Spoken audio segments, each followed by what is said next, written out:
Welcome to another edition of Pittsburgh Sportsline live in the BPTV studios. We've got Devin Shea on camera, Chris Satter in the control room, so we're in good hands. Smokin' Jim will not be on the show tonight. He told me yesterday he wasn't going to be here, and I asked why. I got no answers, Chip. So the man of mystery, and he will remain so. It's me and you tonight. We'll do our best. We've done it a few times before, and I know we can handle it. I'm Al Levine, the talking machine. I got Chip Hayner with me, and we're going to start our show. We just finished some Olive Oil's Pizzeria pizza and some steak hoagie, which was great. Call them up, 412-831-1900. They're our sponsor of our show tonight, so thanks again, Olive Oil's Pizzeria. I always end the show with Stay Joey Strong. Here's a little brochure about Joey Fabus. Picture before and then after he had DIPG, the brain cancer that took his life before his 9th birthday. So at the end of the show, Stay Joey Strong. Donate some money to the Joey Fabus Childhood Cancer Foundation, little as $1, or help out with their events coming up. On the 18th, they're doing a 5K DIPG run, so we'll check that out. We'll have that, do some filming of that. Here's the $5 million Meadows Challenge for golf. Check it out. You can go online and check out meadowsgolfchallenge.com. And they'll be doing that September 17th through the 19th. Check them out. All right, I know Chip and Smokin' Jim are working on getting an organization or group here. If you have a group that's going to do something in Bethel Park for the kids, there's money there. $100 to $5,000 is available. Go to bpcf.org. Check it out. Get an application. Apply for those funds for your group and the good things you're going to do in our Bethel Park community. Again, that's the Bethel Park Community Foundation, BPCF. Check it out. All right, we normally start our show with What's on Your Mind.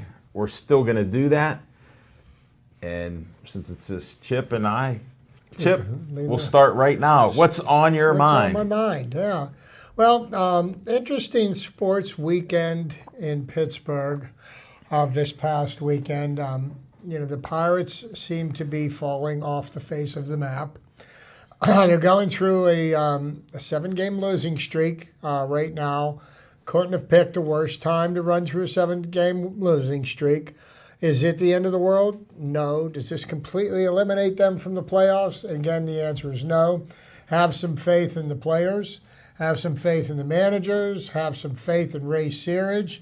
And, hopefully everybody can stay healthy enough for us to give it a run. The next 3 weeks will be telling. The college football season started off on a great note this weekend for all of our local teams. WVU beat a team that they were an underdog to. Penn State won, and the Pitt Panthers won, setting up the big Pitt-Penn State game. And, one of the things that I've thought about for quite some time is that, there was a time when I remember when I was a teenager in the 70s and, even into the early 80s where the Pitt-Penn State game was as big of a game nationally as Michigan, Ohio State, Auburn, Alabama, Florida State. It's just, so Pitt's playing Penn State this week, and it's kind of like a ho-hum. These are two proud football organizations that really don't seem to be going anywhere in a real quick hurry right now. Right. James Franklin, you got to give him a couple of more years to see what he can do. The one thing about a college football head coaching position, you can't be one and done with them. They've got to get a chance to recruit some of their own players in. So, the big thing about the Pitt game this week, James Conner's back. Guy beat cancer and came back. What a great story that is. What a great person to look towards as a role model. Sure. For any athletes. But we've got a big game this week, big for us, Maybe not so much the rest of the country, but I think Heinz Field will be filled for a change. And I've said this once, and I will say it again, and I will pass the baton over to Alan. I believe very strongly that West Virginia, Penn State, and Pitt should be forced to play one another in their non-conference games every season. And if they did, there would be 2 sellouts every year. You alternate where the games are played, and I'm telling you, it would do so much for the local football scene. And then now you got kids being recruited to go to West Virginia or Penn State or Pitt that played against each other in high school, now have a chance to play with each other in college. Yeah. And they're still sending quite a lot of athletes to the pros. So what more could you want? But I think Pitt, Penn State, and West Virginia all should have to play one another every year. We can train. It's a win-win situation. Nobody loses there. So That's my humble opinion. Thanks, Chip. I appreciate it. A little trivia note. The last time they played, Pitt won in 2000, 21-0. So this is the startup of that again, and let's see what happens. What's on my mind is the Buccos. I was so happy after their sweep of the Brewers, and I had high expectations for them. They got squashed. And it's just sad to keep seeing this 7 in a row losses. They're playing their way out of playoffs, and it's due to numerous circumstances, like we've said, from injuries to lack of timely hitting to getting thrown out on the base paths. You name it. There's a plethora of reasons on why it's happening. I'm not giving up yet. No. Because they do play. They got a nice schedule at the end, a lot of weak teams, and hopefully we can come through and beat the weak teams. That's what the goal is. And to speak to the Pirate situation, I feel that they have no choice at this point. Tomorrow night against the Cardinals, absolute must-win games. We cannot afford to go. We're 5.5 behind them now. Yeah. We can't afford to finish this series and be 7.5 games behind them. So that's my thoughts too. I'm with you on it. I got to see it. Although tonight I'll be going after the show. I'll check out to see what they're doing tonight. So I certainly will. I can't wait. My radio's already tuned into where the game will be. Whoa, nice. We'll be listening. Well, we got your segment's coming up right now. Since there's no Smoking Jim, we got nothing there. And Ernie Kushner, he'll be back next week, he said. He sent me a text that he can't make it tonight, but he'll be back next week. So we'll look forward to some Kush time next week. It was a great show last week with Ernie, and he does have some great things that he's done with Converse. So, all right, let's go to Chip's Trivia Time right now. All right, we're going to go through a little bit of an extended trivia time because we've got time to fill. Yeah. So I'm going to add, there's certain things that I highlight. Not all of them get used. Tonight they might. Okay. So you just keep going, and we'll go to another segment. Yeah. So we've got a lot of different things going on in baseball, but with some of the things that I always like to bring to light in this age of specialization, it has now become almost a trend in baseball that if you get 5 innings out of your starting pitcher, that's somehow considered to be a quality start. It used to be 6. Before that, it was 7. And what's it going to be next year? So that being said, on September 3rd, 1917, Philadelphia's Grover Cleveland Alexander, who's in the Hall of Fame, a name that any baseball historian knows, went the distance in both games of the Phillies' 5-0 and 9-3 sweep of the Brooklyn Dodgers. Wow. So he pitched back-to-back complete games in the same day. Now, there are pitchers in the major leagues that will finish the season without a single complete game. Yeah. And I believe the Pirates pitchers have 2 complete games this year. One was pitched by Ivan Nova. The other one was pitched by Jeff Locke. So, you think about that. That was a good afternoon for Grover Cleveland Alexander. But that's pretty good for a pitching staff for a year now. It shows you how things have changed. Also, going back into the early 1900s, longtime pitching rivals Christy Matheson and Mordecai Brown closed out their careers by special arrangement in the same game.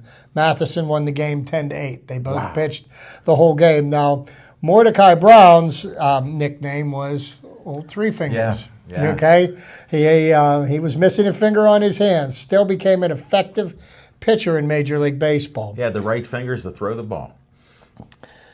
Okay. What do you got? What do I got? And one of our favorite pitchers, and when I say our, Alan and I both agree that this guy could have arguably been one of the greatest left-handers of all time.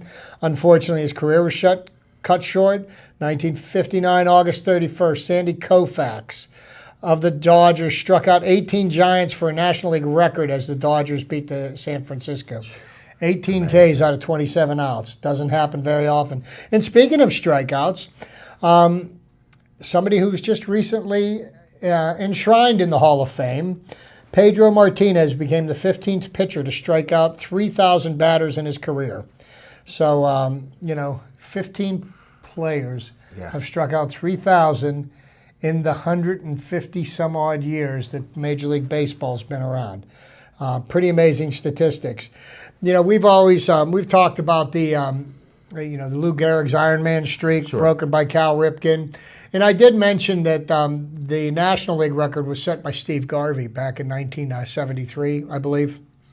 Let me confirm that. No, by 1983, but. The keeper of the record prior to Steve Garvey, it was set on September the 3rd, 1970.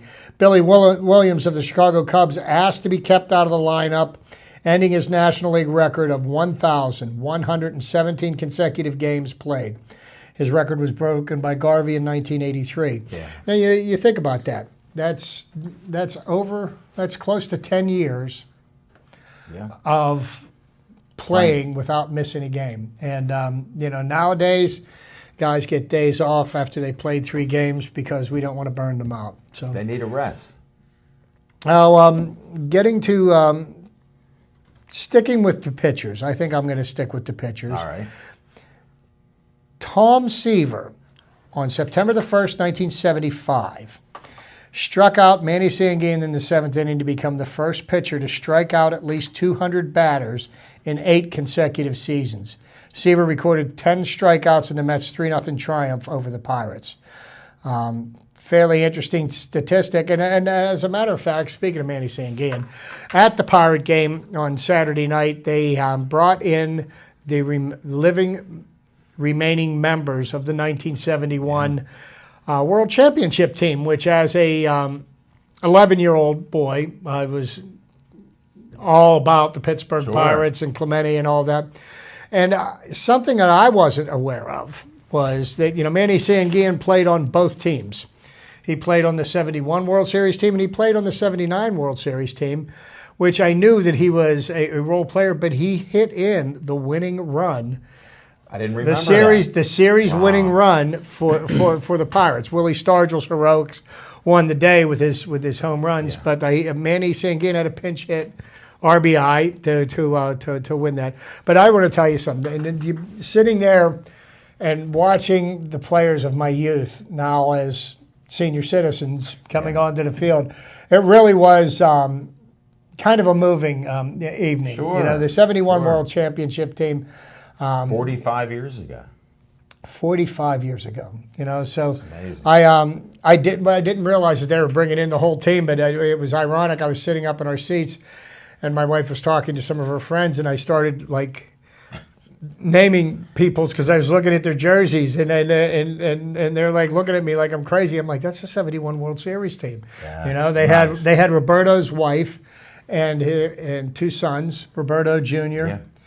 They had Willie Stargell's wife come on and represent Willie, and it was really I found it moving myself. But moving on, 1993, September the 4th, Jim Abbott threw the New York Yankees' first no-hitter in 10 years. Okay, so the Yankees won 4-0. What's the big deal about that? Jim Abbott had one hand. Okay, so here's a guy that did not let his disability stop him from becoming a professional athlete and performing at the highest level, because a no-hitter is about as good as it gets for a pitcher. So 1993, I remember that. I brought up another one here from 1995. Robin Ventura became the 8th player in Major League history and the first in 25 years to hit 2 grand slams in one game as the White Sox beat Texas. But the thing that I think most people would recognize Robin Ventura for is being a punching bag to Nolan Ryan, who beat the living snot out of him as he rushed the mound because Ryan threw an inside pitch or he hit him. Yeah. Nolan Ryan, like I said, he beat the living snot out of him. He was tough. Yeah, he didn't play games, did he? I don't think that he's somebody still at whatever age he is now in his 60s. I still wouldn't give him any love. He looks in pretty good shape. Speaking of, when baseball teams move, they usually move for a reason. And what happened when the Dodgers and the Giants left New York was attendance had gone down. They wouldn't build them a new stadium, et cetera, et cetera. So in 1966, on September the 4th, the Los Angeles Dodgers became the first team in Major League history to draw more than 2 million fans at home and on the road, as the Dodgers beat the Reds in front of 18,000 fans in Cincinnati. Wow. Think about that. That is a fairly incredible feat to have accomplished. I've got one that's even more amazing in a few minutes. No, they certainly are. Gary Carter, in September 4th, 1985. May he rest in peace. All-star Hall of Fame catcher, played for the Astros, played for the Mets, won a World Series in New York 1986. He hit a pair of solo home runs to tie a Major League record and singled in another run to lead the Mets to a 9-2 victory over San Diego. Carter's feat followed a 3-home run performance the night before, as he became the 11th player in Major League history to hit 5 home runs in 2 games. Wow. That's some hitting. Yes, it is. It certainly is, and it's worth making note of. Coming down to the end, let's see here. Milt Pappas, I believe this was September 6, 1972, of the Chicago Cubs, retired 26 consecutive Padres before walking pinch hitter Larry Stahl on a 3-2 pitch. Pappas then retired Gary Jestad to finish his 8-0 no-hitter. He missed out on throwing a perfect game. Wow. But, the next best thing to being there. Dave Steben on September 6th. Let me interrupt you. Devin Shea, St. Louis, just hit a grand slam in the first inning. Oh, boy. Do your trivia. It's going to be a long game. Okay, thanks, Devin. Appreciate that, shocker. And September 6, 1990, Dave Stieb, who was a pitcher for the Toronto Blue Jays in the early 90s, who had lost 3 no-hit bids with 1 out to go in the previous 2 seasons, finally sealed the deal and beat Cleveland 3-0. It was a record 9th no-hitter of that season. And then finally, on September 6, 1993, the expansion Colorado Rockies drew 47,699 fans for their 6-1 loss to Montreal to set a single-season National League attendance record with a 62-game total of 3,617,863. Los Angeles had set the previous record in 1982. Toronto set the Major League record of 4,028,318 fans in 1992. Wow. That was paid attendance. Now, last year the Pirates, got over 2 million and set a record for our franchise. And, just think about doubling that number. Yeah. In the course of the season. That means that there was no empty seats all year. Nah. So the ticket scalpers must have done well. Everybody did well. But that's what my trivia is all about this week. Thanks for the extra additional trivia. We covered some good stuff there. I appreciate it. On location report, due to Labor Day, we weren't anywhere. Next Monday we'll be at Atria's PNC Park, so stay tuned when we're out in the city and about. We'll be at Atria's PNC Park on the 12th, 7 o'clock to 8 o'clock with guests and doing our show. So check us out there. And we'll just move on through the sports world. We covered Pirates. I don't know. Well, we haven't really got into the Pirates because there were some moves made today. And one of the young kids that they brought up, his last name was Marte. And, of course, that name rings because everybody, knows about Starling Marte. And I believe he's no relation to Starling, but he's been DFA'd after a couple of very bad experiences this weekend as a relief pitcher. So the Pirates are shipping moves. Guys out. They're bringing guys in. And, this year, we gave the Pirates the benefit of the doubt because they made the playoffs the last 3 years in a row. And we've seen what Ray Searage can do with journeyman pitchers. Yeah, reclaiming them, basically. And going into the season, they had a plan that, it had the potential to work. Unfortunately, it didn't. And the Pirates were man enough to admit that didn't work out. It didn't work out, and they blew it up. And they shipped off some people, and they brought up the young guys who everybody had been clamoring for. And the young guys are doing well, but not. None of them are Superman. None of them are Cy Young. Right. And what really everybody was anticipating was these guys to come up and go 7 or 8-0, and have. And we were looking for starting pitching lasting a little longer, 6-7 innings. Yeah. Holding them down, holding the fort. So I think one of the things that I think that the Pirates did do over the winter, and one of the areas where they were deficient in was their bench strength. And now if you look at their lineup, their top 8 positions, and when I talk about the top 8 positions, I mean excluding the pitcher, 1 through 8, I like the Pirates lineup, and I like the reserves that we have. Pirates made a real smart move, signing Dave Freese to a 2-year contract extension. The way he has played this year has been far above expectations. He had a bad year last year. Matt Joyce arose from the dead. He may be comeback player of the year. Maybe comeback. Sean Rodriguez, everybody said, why did you re-sign him?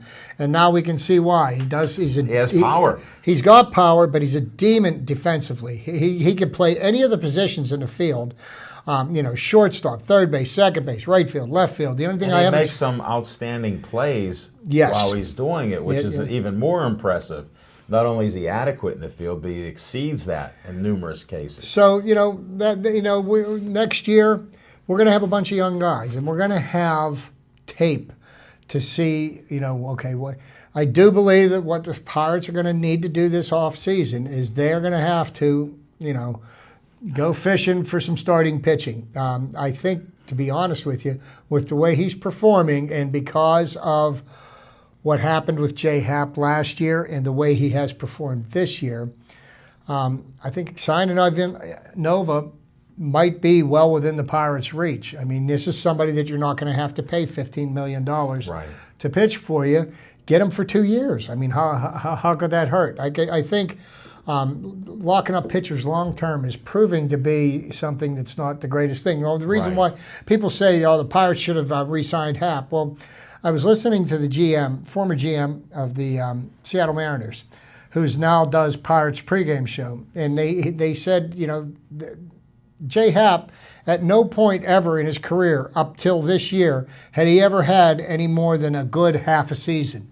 He would either be good at the beginning part of the season and bad in the second half, bad in the first half, better in the second half, which is the way it was last year. And signing him up long term just, didn't really make a lot of sense. Nobody knew that he was going to pitch the way he's pitched this year. Good for him that he has.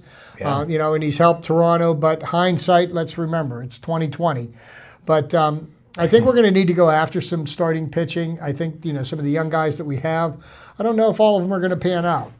They've suffered some injuries too. These guys coming up. I think, some are up here a little too soon, as we've talked about. Glass They're not seasoned enough. They need a little more seasoning. Brault was up here a little too soon. I think he's going to be fine. I like the way Cole was pitching. And yesterday he just did not seem. It seemed like the last place in the world he wanted to be was on that pitching mound. And these are young guys may have been a little bit intimidated by the St. Louis Cardinals, and the St. Louis Cardinals are a machine. Yeah. I mean, year after year, they're contenders. They bring people up. But they've got the just fill in a financial spot. backing to do it. They've got a multi-billion-dollar local television contract, which they Right. don't have to split with anybody. Same as the Cubs. Exactly. And we're never going to get that kind of a television contract. So, And speaking of the Cubs, are having a heck of a year. they're Yeah. and that just is going to Mike watching them lot fall of- flat on their face in the playoffs even more. It sweet. could happen, like you say, but they're the best in baseball right now. They are. They there's no question proved about it. it. But the season isn't over yet. So I know. I wanted to bring up a point when Neil Walker, they were saying about signing him long term, and he had a bad back and other things. He has surgery, on his bad back. So there's some of the naysayers about why trade him. Why keep him? Well, why keep him? And the Pirates had offered him somewhere between $27 and $30 million for a 3-year extension at one point, and he flat out refused them. Right. So, when you say that the Pirates should have signed him, the Pirates tried to. And then the Pirates are a little skeptical because, they saw him every day. They saw what kind of effects that his back had on him, and his back has been bothering him for a while. He said he's been playing. He got to the point where he was losing feeling in his feet. Okay, so now his season's done for the Mets. The Mets are in a playoff chase without a starting second baseman with 23 home runs. Was it? He was having a nice year. He was getting set to get a big check written for him, but the fact that he's going to be 31 years old and back surgery.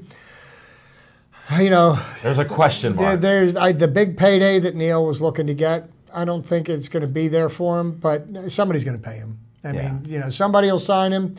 I wish him nothing but speedy recovery. I'm sorry that he left the Pirates, but it was a smart baseball move to do that. Now, getting Jonathan Neese for him didn't turn out to be such a bright baseball move, but like I say, again. Hey, they hindsight's 2020, and I think the bigger part of that problem wasn't the Pirates or the way they positioned their players. It was Jonathan Neese. He wasn't buying into the system, and he was going to do things his own way. And subsequently, he played his way right out of the city. Yeah, it happened real simple. Yeah, he didn't produce. Yeah, he wanted to go, and we didn't want him to stay. So goodbye. Mutual agreement. And I believe he went on the disabled list as well. I didn't see it. I believe he did. So, there's positive and negatives, and everybody wants to run around and point the finger of blame at somebody and say, it's his fault. You should fire Hurdle. You should fire. He's getting fired. Everybody did a great job, and they do great at their jobs. You know what? This is the way baseball is. Some years you've got the magic. Some years maybe not so much. And and even look at it. They're one game under 500, right? Right. So, I mean, they're still not that far off. No, I know we're down 4-0. Don't change that dial. Stay right here. But, here's what the thing is. If we could just, as easily as we fell into a 7-game losing streak, we could fall into a 6 or 7 game winning streak. All the pieces are still there. They get a lot of people on base. You got to cash in on that, which they don't do a lot of that. Yes, they leave a lot on the base paths. But you know what, though? And I mean, we see that because we see the Pirates play 162 times. And if you just pay attention around Major League Baseball, there's nothing that's going on with the Pirates. It doesn't happen to every other team. The only problem is you're not seeing the other team 162 times. Right. We're not listening to Yankees games on the radio. We're not reading about them every day in the paper after every game. But, with the Pirates, we're sitting it's our hometown team. It's our hometown team. So subsequently, the problems with our team are magnified like nobody else has them. But it's just a game of baseball. It's normal. It's just a game of baseball. That's why it's 162 games, as we know. We're going to play them, and hopefully they can come back. They're the comeback kids, like I've been talking about. They come back after each game, so we'll see if they can. One of the things that I've always said about the 162-game season, one thing a 162-game season will do is it will expose your flaws before the season is over. If you have them, they will be exposed. And the same You see thing him in the first month. and I say that with the Chicago Cubs in mind, because you know what, they can be beat. They went through a bad stretch. Jake Arrieta has actually, the last 2 times the Pirates played Arrieta, they scored a bunch of runs off of him. Scored 6 runs on him in each game. And still ended up on the short end of the stick. But And that stuff happens. yeah, it's the game of baseball, We both love it. We're big fans. I understand the game, because I'm the son of a baseball coach. You were the son of a basketball coach, Yeah. I mean, there's ups and downs to every season. Yeah, there is. There's streaks. We're looking for the winning streak. I love listening to the people on the radio talk shows and on social media who seem to think that they know, a little bit more than the people that get paid big money to do it. And I find it laughable, because most of them probably couldn't manage to find their way out of a bathtub. Well, what would they really do with what you have here? Yeah. That's the question. Of course. You can point out the faults and who didn't do this or who did that, but you'd have to live through it. And these guys are coaches. The players are playing. Well, and here's the thing. This is something that my dad used to tell me all the time. He goes, you know what? He goes, I don't want to talk to somebody that can point out what's wrong. He goes, I want to talk to somebody that can give me a solution to the problem. Okay? So, if you waste your time, airing out your lungs, pointing out the flaws in everything, you can find a flaw in everything. But, okay. Sure. How do you solve the problem? That's that. You give me. I'll talk to you about that if Sure, and at just any time. as an example with McCutchen, all great ball players have bad years. There isn't a single player in the Hall of Fame that didn't. They all do. That didn't. It's part of the game, and when you try to point out that something's wrong with them or whatever, it just might be that year where, when you're on fire, you hit balls, they fall down, and they get in the gaps. Yeah. This year, you hit them right at people. Yeah, I saw games where he had 3 straight at-bats, knocked the cover off of the ball right at guys. Well, this was somebody that played in the early 1900s, a guy named Wee Willie Keeler. Yeah. And they asked him what his... it's a simple thing. Yeah, it's a simple thing. Hit him where they ain't. They asked him what his key was to being such a successful hitter. Wow, okay, I didn't know it was that simple. Yeah. How do you do that? Yeah, well, that's the question. Yeah, right. That's why since 1941 nobody's batted 400. Yeah. And that just goes on and on. Well, like I always say, in baseball, you're a superstar and you fail 7 out of 10 times. Yes, 7 exactly. times you're failing, which is amazing. And that makes you richer than you could ever imagine. Oh, you never have to worry. So, there's some things to talk about with the Pirates, but I'm not into this big bashing thing, And you know what? We don't need to blow things up and start from scratch again, because that's only going to lead to another 20 years of futility. You know what? You learn your lessons from this year. You evaluate. And they have good players, like you said. Decisions you made that were right this year, decisions that you were made that were wrong. And you really, everyone wants to point the finger at the general manager, at the manager, and they, of course, for some ridiculous reason, which I can't figure out, they want to blame Bob Nutting for it. Okay? Well, if that's what you want to do, the guy has absolutely nothing to do with the day-to-day operations of the teams. He hires good people to run the team, and he stays out of it, which I admire out of an owner. Yeah. But, that's what you want to see. Really. Yeah. I mean, I'm happy to see him out of it. I hope that he would spend more money, but he's a businessman, and you don't really need to. Like we've seen, and I'm just saying that out loud, that you think there's more money out there that you could spend, but what do you get? You don't know what they're going to do. You don't spend money for the sake of spending money, and spending money is not the solution to the problem. You can't buy your way out of this.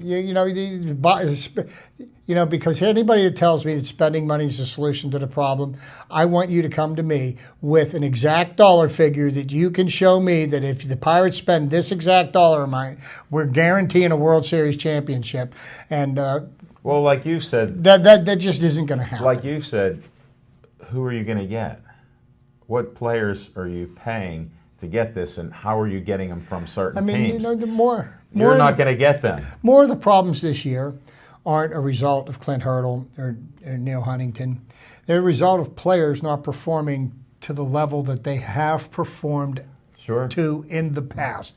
See, we know what Andrew McCutcheon can do. Okay, now this year, Gregory Polanco has been a huge surprise. I thought the kind of year he's having this year, he would have next year, maybe a year early. Great sign. Marte batting .300 for the season. Now, the only thing I would like to see him do to that is increase his power numbers. He's got single digits in home runs. Yeah.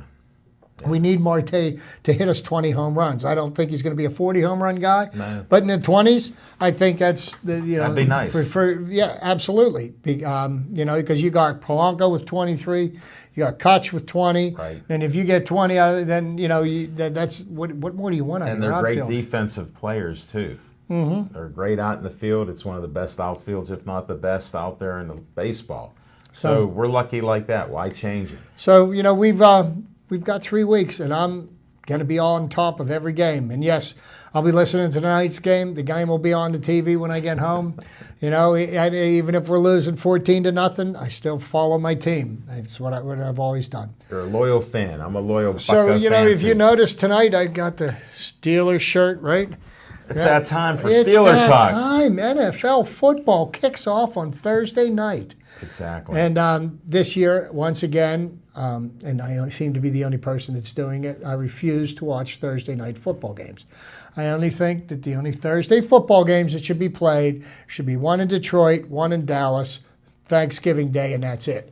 I think this idea of having football every Thursday night, I think it's just saturating the product. It's watering it down. It's well, this is the schedule up for the teams too. And more importantly, we talk about player safety. How can football? Playing a game of football is like being in 100 little car accidents over the course of 4 hours. Sure. Okay.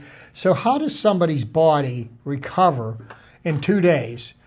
It's impossible. Yeah, after that to go play another game and do the same thing to yourself. And I've noticed the amount of injuries that come out of Thursday night games. If people stopped watching them, they would stop playing them. I think NFL football should be Sunday, Monday night. That's it. College on Saturdays, but now you've got football games right now until January 1st, 7 days a week. And I believe that it's just diluting the product. And I got to agree with you. We don't need a Thursday night game. No, I don't think so. So good. We got the Steelers playing Monday night. They're going to Washington. And since we've really not seen the Steelers play all preseason, what did we say, 2 series with their starters in? The offense will be fine. The offense will be fine. The defense what about the defense? Suspect. The defense is suspect. The secondary is a huge question mark. Our linebacking core, there's a number of question marks that popped up there because it was looking like Bud Dupree was slated to start this year. Now he's going to miss half the year. Jarvis Jones has played so well that he didn't get the 5th-year club option on his rookie contract, so he may be going away, he and his 5 sacks over the last 3 seasons. And, I'm sorry, that's never going to be enough out of a first-round draft pick. Smoking Jim called it when he coined it Too Slow Jones. Well, Too Slow Jarvis Jones, and I think the defensive line is the thing I'm least concerned about. Cam Hayward's going to get back after his twisted ankle, but what about Javon Hargrave? That could be the first rookie to start for the Pittsburgh Steelers since I believe 1993. Wow! On the defensive line, and I heard the name of who the last one was, and it escapes Slips me. your mind. And I know Jim would be able to answer that for me. Well, Jim, help a brother out here. Text me the answer, brother. He may not even be watching the show. I don't know what he's doing. He's a man of mystery. He blew me off on my birthday, but that's okay. I'm going to get over it. Happy birthday. Thank you. Officially on air. Thank you very much. Another year older, maybe another year wiser. Who knows? Oh, definitely. So, the NFL season's kicking off. Sports Illustrated made their picks. Steelers. They have them winning it all this year. They have the Steelers Amazing. winning the Super Bowl. And if they stay healthy, that's the one caveat. well, here. I think With more offense. I think more so on the offensive side than the defensive side, because as long as you've got the ability to be able to match somebody score for score, and literally with the players that we have on offense, we could literally score on any series. Running backs, wide receivers. If we can just keep them, make your scheduled drug tests, okay? Don't sleep in. Don't get a new phone. Yeah, don't get a new phone. I mean, this is not, rocket science. Yeah, it definitely is. This is simple. The CBA, whether you like it or not, you still have to go through these things. Once you've gotten caught, then you have to go through it. You got to do it. And and if you don't like the collective bargaining agreement, well, the person to complain about is not Roger Goodell. The person to complain about is the person that's the head of your union. And I think he's done a horrible job for the players, and he's done a horrible job for the game, because he's given the owners and Roger Goodell way too much power for a few little scraps from the table, because he got so greedy looking at the dollar signs. He missed, they say the death is in the details. Yeah. Well, apparently he didn't read the fine print, because now all he's doing is, at every chance, he's fighting the NFL from implementing the liberties that he gave them. Right. So I mean, Right. and that causes problems. It you don't going to need. cause problems. Look at the money they've spent in court. We don't need that. They don't need it. So there, Thursday night, what do we get to do? Do we get to see Crybaby Cam be on national TV again? What's going to happen if he stinks? Is he going to go boo-hoo and stamp off the He'll be fine. press conference? Well, I mean, I know he's a winner, right? Winners cry. Yeah, it happens. His true personality come out. We saw that. Hey, so it's where he comes from, what he does next. You and I were brought up in an era where when you won with dignity. When you lost with grace. Right. I mean, you accepted defeat. Nobody has to like it, but you know what? On that given day, that person or that team was better than you. Doesn't mean that they're better than you all the time. Sure. But you don't have to be happy about it. No, I've never you been happy. You can even refuse an interview, but I mean, who wants to lose? I get mad when I lose a game of words with friends. Whoa! But guess what? I play the next one, because it's coming up. It happens. Yeah, it happens. So and it's what you do. That's so we've got now also there's another crazy thing going on, and it's the World Cup of Hockey. And so this is happening prior to the Penguins showing up for training camp. And, Sid Crosby's been elected team captain for Team Canada and some of our other players. And, it's a shame that Evgeny Malkin has to play on a team with Alex Ovechkin, because Ovechkin never seems to be able to play on a team that can come close to winning it all. Nah. It's tough.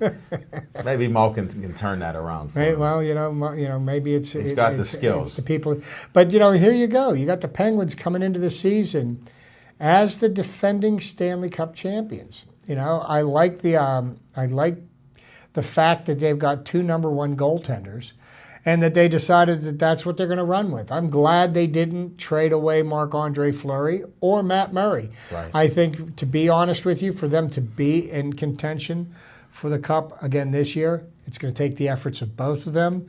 It's going to be a deft hand at managing playing time, because everybody wants to play every minute of every game. But that's a good problem to have. Oh, yes, it is. You'd rather have that they want to play every game, and then you can divvy it up however it looks. And Marc-Andre Fleury, I mean, had it not been for concussion-like symptoms, he would have played in the playoff run last year. Yeah. I mean, and then when he started recovering from the concussion symptoms, at that point, he'd been out 4 to 6, 7 weeks.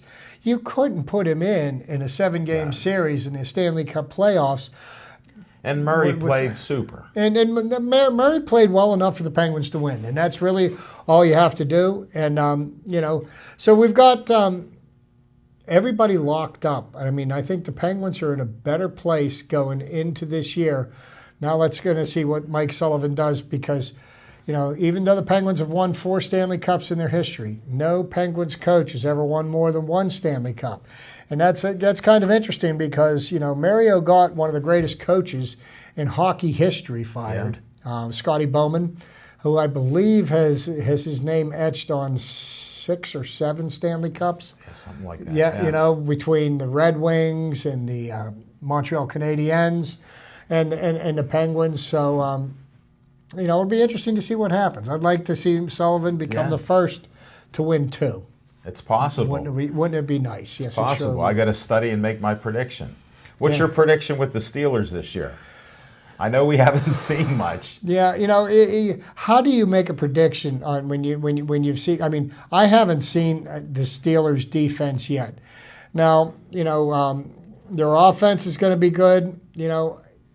Is 10 wins going to be enough to get them into the playoffs this year? I think they're at least a 10-win team. What I would like to see them do is become a 12-win team this year. That's my prediction, 12-4 this year.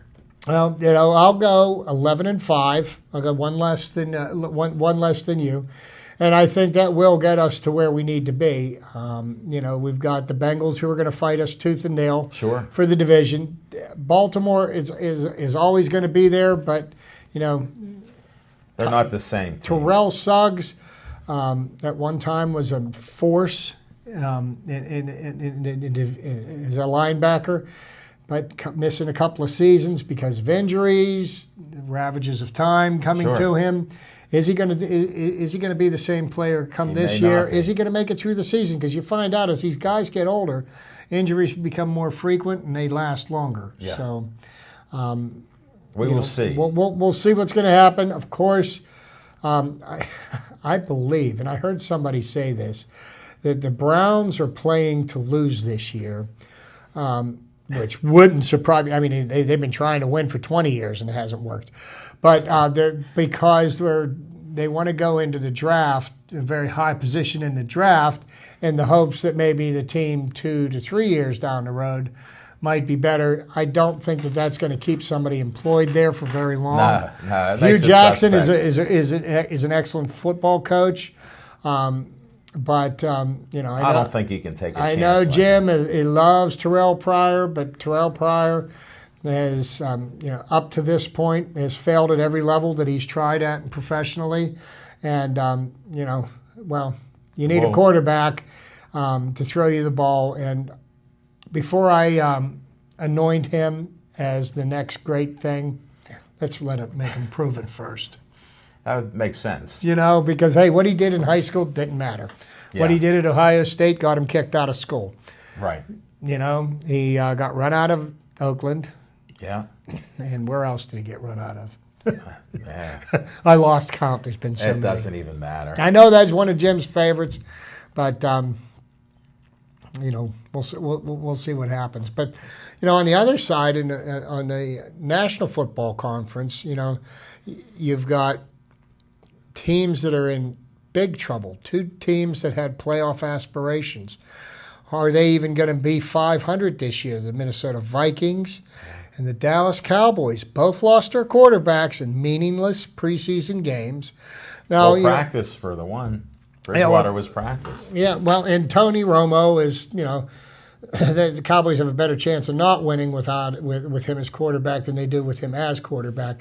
He can win some games for you in a regular season, but he will choke in a big game. He's done it, proved time and time again. But Dak Prescott, anybody ever hear of Dak Prescott? Well, he's the new starting quarterback for the Dallas Cowboys. Yeah, I'm not worried. And I believe we'll be seeing somebody else on the Cowboys sideline pouting. Old Des Bryant. It'll happen. Because he won't be getting the ball. And he's going to complain about that, and then they're not going to win, and then he's going to demand to be traded, and then there's going to be all kinds of drama. It's like having T.O. on your team all over again. Yeah, it is. Great talent, but what a pain in the neck. Yeah, well, Jones deserves that type of issue. Well, he made his bed, he can sleep with it. Minnesota actually made the playoffs last year, had a team that was looking like it was going to be playoff bound this year. They lost their starting quarterback, and sadly, they're looking to Sam Bradford as the solution to their quarterback problems. And, Sam couldn't make it in St. Louis. Sam couldn't make it in Philadelphia, and it just We'll see. Maybe it'll click. It amazes me. You see certain quarterbacks play their entire careers, and they never win at anything. And some people seem to think, well, they're going to do it. And this leads me to my point, because my friend Jim Frazier on this show said he likes the Arizona Cardinals and the Pittsburgh Steelers to play in Super Bowl 51. Yeah. Well, he's predicted they're going to the Super Bowl. He's predicted that. And just keep one thing in mind. Any team quarterbacked by Carson Palmer hasn't won anything professionally ever. And if you're counting on Carson Palmer to get you through the season, I think he's a little too fragile. He's not going to be there at the end. And we saw what happened with the Arizona Cardinals when they lost their quarterback a couple of years ago. Yeah. The wheels completely fell off of the genius's bus, but... yes, they did. You saved that for the last statement there. Yeah, I made Jim watch the whole show to hear me give him a shot. He'll watch it again when it's on. Yeah. He's busy now, so we'll figure that out. Well, I just wanted to announce Smoking Jim and I are going to do boxing Friday night at the Priory Hotel. Steel City Boxing Gym is hosting this at the outside, the north side versus the outside. And they got some great boxing, amateur boxing lined up for Friday night. We'll be there. Gates open at 6, and they're looking at a nice card there. They're working on it. Jack Mook's in charge of this, and all the money goes to the Steel City Boxing Gym, who helps kids that are underprivileged in the neighborhoods of Northside, and they provide meals for them and a place to work out. So it's all the funds go there. So it's a really good cause. Be a great crowd. Priory Hotel, one of the most historic venues around. They do a nice job of setting up the ring there in their ballroom, and we usually get a nice crowd there, and we're expecting the same thing. So we'll have some fun. See you Friday night at the Priory Hotel. Gates at 6 o'clock. So we'll have that going on, and come out to see us. Didn't they, wasn't there some Pinnacle, didn't they have their fights? They had their fights this past weekend, and they still run into problem with people booking fights and not showing up. Well, chickening out. It happens more times than you like to see. Yeah, it does. Greg Rudolph, I'm a big fan of his. Yes, a friend of the show. Yeah, friend of the show, but on the show, he's still waiting for his opponent to show up. So it's sad that these things happen. Because you think about the time and the effort and the money that he put into training to have that fight. And then leading up to that fight, preparing yourself, mentally and everything like that. Sure. And then you find out, come fight time that your opponent is missing in action. That's got to be frustrating. But we've talked to many of the fighters. They're very frustrated by it. Kama Worthy, it's happened to him numerous times. And they work so hard, put 100% into all these efforts. To be able to train for those fights the way these guys train, and they have to be ready for anything. You don't go to the gym for 5 minutes and train and expect to walk out of the octagon. They put in hours. We've had them on our shows. Oh, they put in the training they go day. through is incredible. Yeah. The sacrifices they have to make personally and professionally, because if you've got a full-time job, you got to spend time training, and you got to try to balance these things. Francis Healy's a nuclear engineer. He trains before he goes into work, and he's an MMA guy. He's Mad Dog is his nickname, and he trains after he comes home. Mm-hmm. So he's got 3, 4, 5 hours of training a day. On top of working a full-time job. As an engineer. And then if you've got a wife and a family, you can't not spend time with your family. No. No. So yeah, I feel for these guys. I know what kind of sacrifices they make. Devin, quit sending me these messages. I wish St. them all Louis about 5-0. So thanks for the update, Devin. Just setting us up for that big comeback, Devin. See? I hope. Bottom of the 9th. I just hope it's not like the other day when it ended up 10-0. Yeah. That was a mind. We'll leave that behind us. That's in the past. We're going to send positive vibes down to PNC Park. No. That's what we're going to do. We're going to put the mojo on the the Birds Bats. What do you think? Yeah. Because that's one of the nicknames for the Cardinals, the Birds and the Bats. Birds and Bats. We need it now. Yes, we do. We need the mojo on there. They lost their mojo. Well, so kind of the only thing we haven't touched on is basketball, but we're still a ways away from college basketball season. Yeah. We do have something to look forward to this year. New regime in Pitt. Yeah. Kevin Stallings seems to have a vision for this team, and I'm looking forward to see what he can do with Jamie Dixon's team. It'll be Hopefully nice. He can do what Dixon couldn't. And I believe, even though Jamie Dixon has been back and he has been interviewed, and he said nothing disparaging about Pitt, the athletic director, but listening to the interview of Scott Barnes, the issue between Scott Barnes and Jamie Dixon was real. Barnes did not like the way that Dixon scheduled his non-conference games. Right. And they had issues with that. So you knew that what was going to happen as soon as Jamie got an opportunity to leave, that they were going to open the door and let him leave. And so he took the signs. Well, you know what he did? He left on his terms instead of having to go through the embarrassment of being fired. And you know what? You think about what he did for this university in 13 years.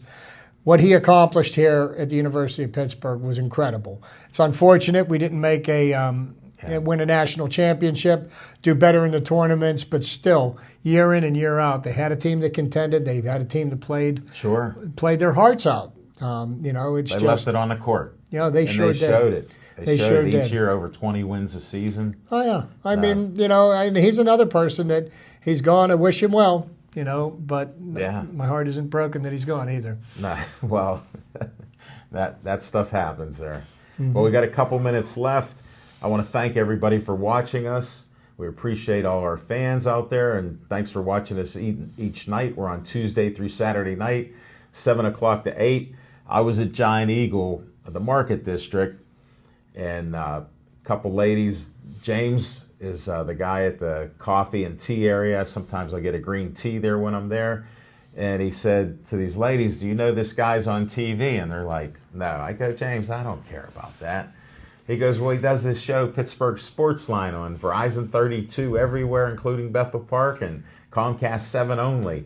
So hello to Paula and Janae, who's a friend of Mario Tempest at Sheets. And she'll be going to Florida tomorrow or so. So good shout out to both of them. Thanks for watching. It was nice for meeting us, and enjoy the show.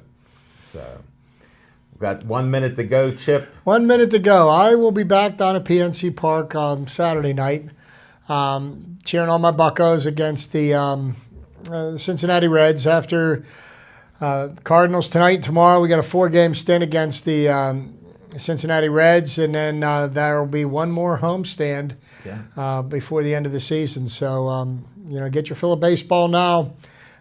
Get ready for some wins. Crazier things have happened. Don't give up on them yet. No, we've seen them win the last 3 years. They made it to the playoffs. I'm still hopeful. I don't know how, except they got to win. So that's what we need is some Garrett victories. Cole's going to come back, and he's going to be on fire. He's going to be unhittable. I hope. You heard it here on Pittsburgh Sportsline. Chip's out on a limb there. He's going to be unhittable. I just hope his arm is not sore anymore and nothing inflamed. No more inflammation. The doctors took care of it. He's coming back. I just can't wait. We need some Bucco victories, and I want everybody to stay Joey strong.